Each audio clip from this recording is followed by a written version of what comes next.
கர்த்தருடைய நாமம் மகிமைப்படுவதாக. ஆண்டவரும் அருமை இரட்சகருமாகிய இயேசுவின் நாமத்தினாலே இந்த காலை வேலைக்காய் நான் தேவனை ஸ்தோத்தரிக்கிறேன். நாம் கண்களை மூடி ஆண்டவர் இயேசு நம்மோடு கூட பேசும்படியாக நாம் கேட்போம். பரிசுத்தமும் கிருபை நிறைந்த நல்ல ஆண்டவரே, வெளிச்சம் உண்டாக கடவுது என்று சொன்னீங்களே, வெளிச்சம் உண்டானது. வெளிச்சம் நல்லது என்று கண்ட தேவன் எங்களோடு கூட பேசுங்கப்பா. இயேசுவின் நாமத்தின் பிதாவே, ஆமே. கர்த்தருடைய நாமம் மகிமைப்படுவதாக. வேதாகமத்தை திறந்து எடுத்து வாசிப்போம். எபிரேயர் புஸ்தகம், அதில் பார்த்தீங்கன்னா அந்த நிருபத்தில் எபிரேயர் நிருபம் 12ஆம் அதிகாரம், அதில் 14ஆம் வசனத்தை கூட வாசிப்போம். எபிரேயர் 12:14. யாவரோடும் சமாதானமாய் இருக்கவும் பரிசுத்தமுள்ளவராய் இருக்கவும் நாடுங்கள். பரிசுத்தம் இல்லாமல் ஒருவனும் கர்த்தரை தரிசிப்பதில்லையே. கர்த்தருடைய நாமம் மகிமைப்படுவதாக. அருமையான தேவனுடைய பிள்ளைகளே, யாவரோடும் சமாதானமாக இருக்கவும் அப்படின்னு இந்த இடத்துல விடுறது. ஆமாம், இன்னைக்கு இந்த காலை நேரத்தில் சமாதானத்தை தொலைத்திருக்கிறீங்களா? இந்த காலை நேரத்தில் உலகம் கொடுக்குற சமாதானம் அல்ல. தேவன் சொல்லுகிறார், ஆண்டவராக இயேசு, உலகம் கொடுக்குற மாதிரி நான் சமாதானம் கொடுக்குறேன். உலகத்தில் கொடுக்குற சமாதானம் கொஞ்ச நாள் என்ன பண்ணோம், கொஞ்சம் 1 மணி நேரம் 2 மணி நேரம், 1 மாதம் 2 மாதம், அது சீக்கிரமாக கடந்து போகும். ஆனால் தேவன் கொடுக்குற சமாதானம், அது சொல்கிறாரு, உலகம் கொடுக்குற என்னுடைய சமாதானத்தை உங்களுக்கு என்ன பண்ணுறேன், வைத்து போகிறேன். அவருடைய சமாதானத்தை நம்மளுக்கு தேவன் இந்த காலை வேளையிலே அவன் சமாதானத்தின் தேவன் தாமே, சாத்தானே கால்களின் கீழே நசுக்கப்படுகிற சர்வ வல்லமையுள்ள தேவன், சமாதானத்தின் தேவன் உங்கள் குடும்பத்துக்குள்ளே, உங்களுக்குள்ளே, உங்கள் ஊழியத்துக்குள்ளே, எங்களுக்கு அளிக்கிற வேலை ஸ்தலத்துக்களே தேவன் உலாவுகிறார் என்பதை மறந்துடாதீங்க. ஆனால் அந்த இடத்துல ஆண்டவர் சொல்கிறார், நீங்கள் யாவரோடு என்ன பண்ணுங்க, சமாதானமாக இருக்கணும் அப்படின்னு சொல்கிறார். அப்போ ஆண்டவர் சொன்னாமல் கூடுமானால் யாவரோடு என்ன பண்ணுங்க, கூடுமானால். என்னால் யாரோடும் என்னால் சமாதானமாக இருக்க முடியல பிரதர் பாஸ்டர், அது மாதிரி என் குடும்பத்தில் சமாதானமாக இருக்க முடியல, எனக்கு விரோதமாக பேசுகிறாங்க, என்னோட ரொம்ப எரிச்சலாக இருக்காங்க, என் சொந்த போது நான் நல்லது செஞ்சாலும் எனக்கு விரோதமாக செய்கிறாங்க அப்படின்னு சொல்லிங்களா?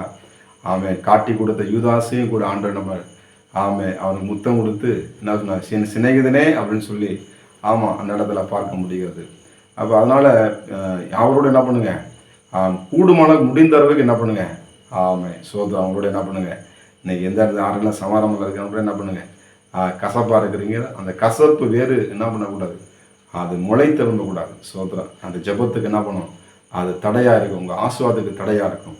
அதனால் என்ன பண்ணுங்க, பேசுங்க. கர்த்தருக்கு சோத்திரம். கர்த்தர் எல்லாவற்றையும் என்ன பண்ணுவாங்க, யெகோவா ஈரே உங்களுக்கு வாழ்க்கையில் பெரிய காரியங்களை செய்வார் என்பதில் மறந்துடா தேவ பிள்ளைகளே. நான் கூட சில பேர்த்துல அதில் சமாதானம்லாம் பயங்கரமாக போராடி இருந்தேன்னு, ஆனால் போய் அவங்கள பேசி சொல்லி சில வார்த்தைகள் ஆண்டவங்க ஆசீர்வதிப்பாருங்கன்னு சொல்லும்பொழுது அவ்வளோதான், எனக்கு அந்த பாரம் என்ன பண்ணுது, நான் சந்தோஷமாக ஆண்டவர் சமூகத்தில் ஜெபம் பண்ணுவேன்.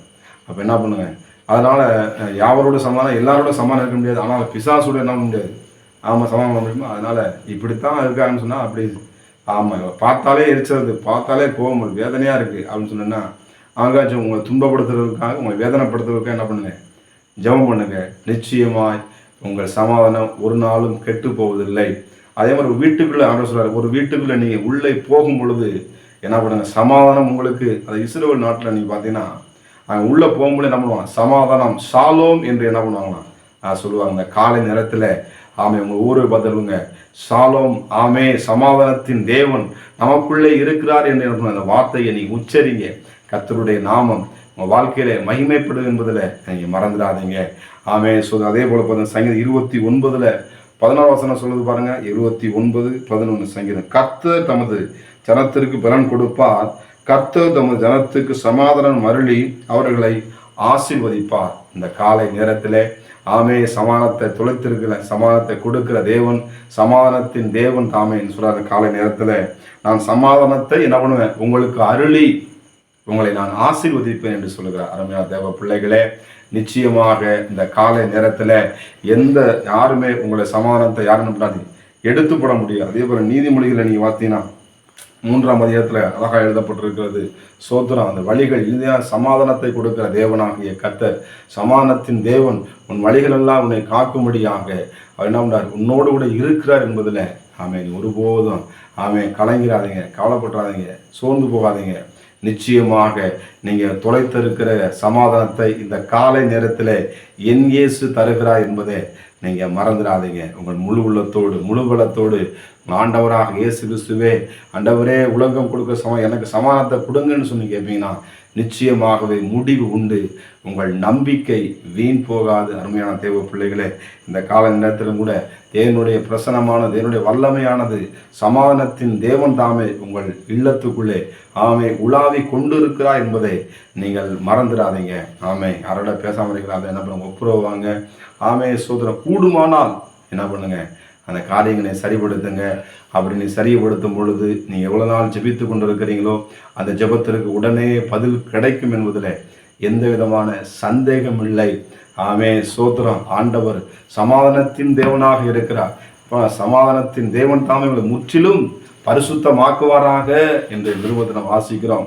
அருமையான தேவனுடைய பிள்ளைகளே, சமாதானத்தை அருளி நம்மளை ஆஸ்வதிக்கிற ஆண்டவராக இயேசு கிறிஸ்து இந்த காலை நேரத்தில் நம்மளுக்கு சமாதானத்தை கொடுத்திருக்கிறார், சந்தோஷத்தை கொடுத்திருக்கிறார், ஆஸ்வாதத்தை கொடுத்திருக்கிறார். புகழ்ச்சி எல்லாவற்றையும் தேவன் தந்திருக்கிறார். சுதந்திரித்துக் கொள்வோம். ஆணுடைய நம்மளுக்காக பட்ட பாடுகள் கொஞ்ச நெஞ்சம் அல்ல. ஏசாயா தீர்க்கதரிசி எழுதப்பட்டிருக்கிறது. நம்மளுக்காக பாடுகளை சுமந்த ஆண்டவராக இயேசு கிறிஸ்து நமக்காக நம்முடைய துக்கங்களை அவர் ஏற்றுக்கொண்டார்.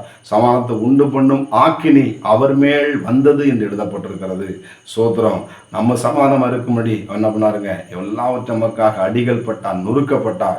இந்த காலை வேளையிலே தேவனுடைய சமாதானத்தின் ஜீவ நதியானது நம்மளையும் நம்ம குடும்பங்களையும் ஊழியத்தையும் மூடுவதாக தேவனுடைய பிரசனமானது நம்மை ஆளுகை செய்யட்டும். அவருடைய சமூகத்தை நம்ம விட்டு கொடுப்போம். சமாதானத்தின் தேவன் நிச்சயமாக வாழ்க்கையில முற்றிலும் உங்களை பரிசுத்தமாக்கி உங்களை மேன்மைப்படுத்துவாராக. நீங்க யாரெல்லாம் பேசாமல் இருக்கிறீங்க அவங்க என்ன பண்ணுங்க, இந்த ஒரு ஒரு முடிவெடுத்து ஒரு பொருத்தனு கூட நான் என்ன பண்ணுவேன், நான் பேசுவேன். அவங்க பார்த்து என்ன பார்க்காம போறாங்க, பரவாயில்ல. நீங்க என்ன பண்ணுங்க, கணவன் உருவ முந்தி கொள்ளுங்க. நீங்க போய் வாழ்ற என்ன பண்ணுங்க, பேசுங்க. உங்களை ஆசிர்வதிப்பாரு. ஏசப்பா உங்களை நேசிக்கிறாங்க. நீ என்னோட சகோதரன், நீ என்னால பண்ணுங்க. ஆனால் நான் என்ன பண்ணேன், உங்களுக்கு நான் ப்ரேயர் பண்றேன், நான் உங்களை ஆசிர்வதிப்பேன். ஆனால் நிச்சயமா உங்க வாழ்க்கையில இயேசு அற்புதம் செய்வான்னு சொல்லி பாருங்க. அங்கே வாழ்க்கையில அவங்க குடும்பத்தில் ஒரு மகிழ்ச்சி உண்டாகும். நம்ம எவ்வளோ செய்கிறோம், எவ்வளோ பண்ணுறோம், ஆனால் மறுபடியும் நம்மகிட்ட என்ன பண்ணுறாங்க, அவங்க எந்த விதமான கோவப்படாமல் நம்மகிட்ட ரொம்ப பேசுகிறாங்களே. சோத்திரம். உண்மையிலேயே இந்த இயேசு கிறிஸ்து தான் சர்வ உள்ளமுள்ள தேவன்.